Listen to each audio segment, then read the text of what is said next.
चीन से कोरोना का बदला लेते हुए लगभग 1000 विदेशी कंपनियां छोड़ सकती हैं। चीन को छोड़ने के लिए हो चुकी हैं पूरी तरीके से तैयार। लेकिन सबसे बड़ी खबर है कि इनमें से 300 कंपनियां भारत आने को तैयार हो गई। ये बड़ी खबर है। हर भारतीय युवा इस वीडियो को अंत तक जरूर देखे।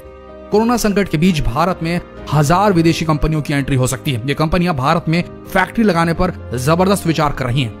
देखिए, वैसे तो कोरोना वायरस की वजह से दुनिया भर की इकोनॉमी रेंगती हुई नजर आ रही है, लेकिन इस माहौल में भी भारत के लिए एक अच्छी खबर है। दरअसल चीन में सक्रिय करीबन 1000 विदेशी कंपनियां भारत में मौकों की तलाश कर रही हैं। बिजनेस टुडे की एक खबर के मुताबिक कोरोना वायरस के कारण चीन में विदेशी कंपनियों को काफी दिक्कतों का सामना करना पड़ रहा है और साथ ही वे कोरोना फैलाने वाले एक देश के अंदर काम नहीं करना चाहती। इस माहौल में लगभग 1000 विदेशी कंपनियां भारत में एंट्री की सोच रही हैं। इनमें से करीब 300 कंपनियां भारत में फैक्ट्रियां लगाने को पूरी तरीके से सेट मूड बना चुकी हैं। इस संबंध में सरकार के अधिकारियों से बातचीत भी चल रही है और ये एक बड़ा मौका है मोदी सरकार के पास अपने आप को साबित करने का। अगर मोदी सरकार किसी तरीके से इन कंपनियों का ध्यान अपनी तरफ खींच सके, उन्हें वो सुविधाएं मुहैया करा सके, तो ये मान के चलिए अब इस दुनिया में मेड इन चाइना नहीं बल्कि मेड इन इंडिया चलने लगेगा।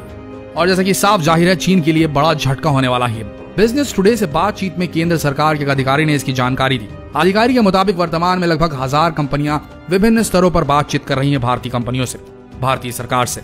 इन कंपनियों में से हमने 300 कंपनियों को लक्षित किया है, टारगेट किया है। केंद्र सरकार के अधिकारी के मुताबिक कोरोना वायरस के नियंत्रण में आने के बाद स्थिति हमारे लिए बेहतर होगी और भारत वैकल्पिक मैन्युफैक्चरिंग हब के रूप में चीन के सामने अपना कद बढ़ा सकेगा।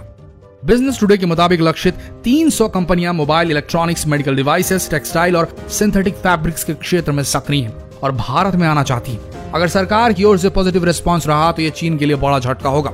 इसके साथ ही चीन के हाथों से मैन्युफैक्चरिंग हब का तमगा छिन जाने का खतरा चीन के ऊपर जबरदस्त तरीके से मंडराने लगेगा। इसी बीच ये मोदी सरकार के पास गोल्डन अपॉर्चुनिटी है, बहुत बड़ा सुनहरा अवसर है। केंद्र की मोदी सरकार लगातार विदेशी निवेशकों को लुभाने में जुटी है। इसके लिए सरकार ने कई बड़े ऐलान भी किए हैं। बीते साल कॉर्पोरेट टैक्स को घटाकर 25.17% कर दिया गया था। वहीं नई फैक्ट्री लगाने वालों के लिए ये टैक्स घटकर 17% पर ला दिया गया है। ये टैक्स दक्षिण पूर्व एशिया में सबसे कम है, जो कि बड़ी उपलब्धि है हमारे लिए। सरकार ने मिनिमम अल्टरनेट टैक्स यानी कि MAT में राहत दी है। कंपनियों को अब 18.5% की बजाय 15% की दर से मैट देना होगा।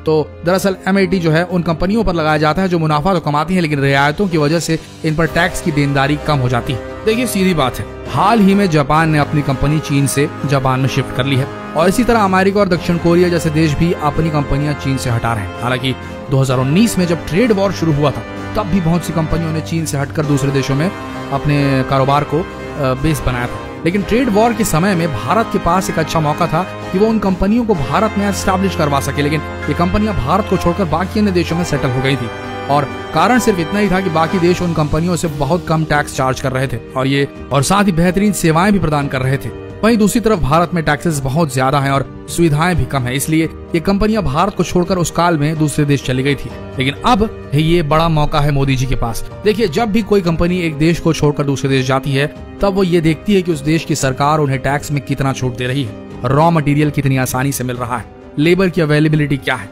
और उस देश का मार्केट एरिया कितना बड़ा है। और आज की तारीख में हमारा भारत इन सब पायदानों में खरा उतरता है। लेकिन यहाँ की सरकार अगर इन कंपनियों को आगे बढ़कर इन्हें हमारे देश में आमंत्रित करती है, टैक्सेस में छूट देती है, सुविधाएं प्रदान करती है, तो जाहिर सी बात है कि कंपनियां भारत में आएंगी और देश की तरक्की में मददगार साबित होंगी। इन कंपनियों के आने से लोगों को काम मिलेगा, तकनीकी विकास होगा, लोगों की परचेसिंग पावर बढ़ेगी और बहुत कुछ ऐसा होगा जो इस देश की अर्थव्यवस्था को बहुत मजबूत बना देगा।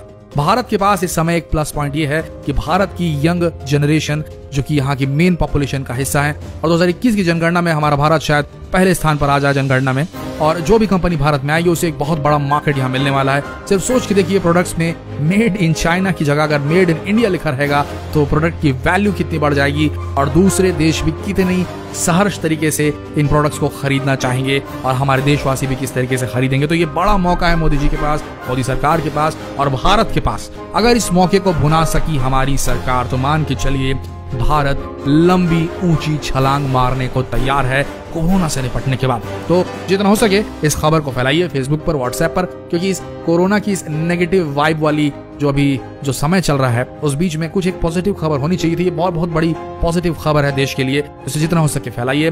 जो हमारा युवा जनरेशन है, जो यूथ है, जो अभी एकदम पूरी तरीके से लेट डाउन करके बैठा हुआ है, उससे थोड़ी राहत मिलेगी। मिलते हैं अगले लेटेस्ट अपडेट के साथ, तब तक के लिए आप सबका इस वीडियो के अंत तक बने रहने के लिए दिल से धन्यवाद।